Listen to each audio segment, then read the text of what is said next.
ರಾಜಲಕ್ಷ್ಮಿ, ಅಸ್ಮಿತಾ, ಎಷ್ಟೇ ಧೈರ್ಯ ನಿನ್ ಫ್ರೆಂಡು ನನಗೆ ಹೊಡೆದು ನನ್ ರೂಮ್ ಒಳಗ್ ಬಂದು ನನ್ ಮುಂದೆನೆ ನಿಲ್ತ್ಯಾ?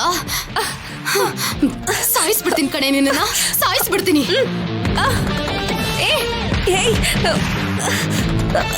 ಅಸ್ಮಿತಾ, ಅನ್ನ ನಿನ್ ಫ್ರೆಂಡ್ ಕಣೆ. ಕೆನ್ನೆಗ್ ಹೊಡೆದು ಫ್ರೆಂಡ್ ಅಂತ ಅಂದಿದ ತಕ್ಷಣ ಬಿಟ್ಬಿಡ್ತೀನ? ನೀನು ಸತ್ತು ಆತ್ಮ ಆಗ್ತೀಯ ಹೊರತು ನನಗೆ ಫ್ರೆಂಡ್ ಆಗಲ್ಲ. ನಿನ್ನ ಸಾಯಿಸ್ಬಿಡ್ತೀನಿ, ನಿನ್ನ ಸಾಯಿಸ್ಬಿಡ್ತೀನಿ ಕಣೆ. ನಿನ್ನ ನಿನ್ನ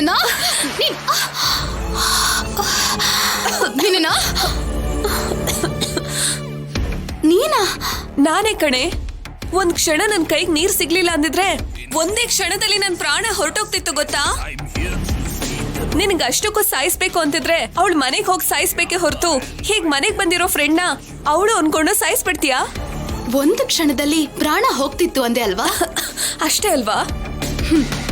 ಆ ರಾಜಲಕ್ಷ್ಮಿನ ಸಾಯಿಸ್ಬೇಕು ಅನ್ಕೊಂಡ ಒಂದು ಕ್ಷಣದಲ್ಲೇ ಪ್ರಾಣ ಹೋಗ್ಬೋದು. ಅದೇ ನಡೆಯುತ್ತೆ ಅಲ್ವಾ? ಹಾಗಾದ್ರೆ ನಾನು ಅವಳನ್ನ ಸಾಯಿಸಲ್ಲ ಕಣೆ. ಏನು? ಅವಳು ಕ್ಷಣದಲ್ಲಿ ಸತ್ ಹೋದ್ರೆ ನನ್ ಕೋಪ ಸಾಯಲ್ಲ. ಅವಳು ಬದುಕ್ಬೇಕು, ಸಾವು ಬರೋವರೆಗೂ ನೋವು ಪಡ್ಬೇಕು. ಸಾವೇ ಬೆಟರ್ ಅನ್ಕೊಳ್ಳೋ ಹಾಗೆ ಅವಳು ನೋವು ಪಡ್ಬೇಕು.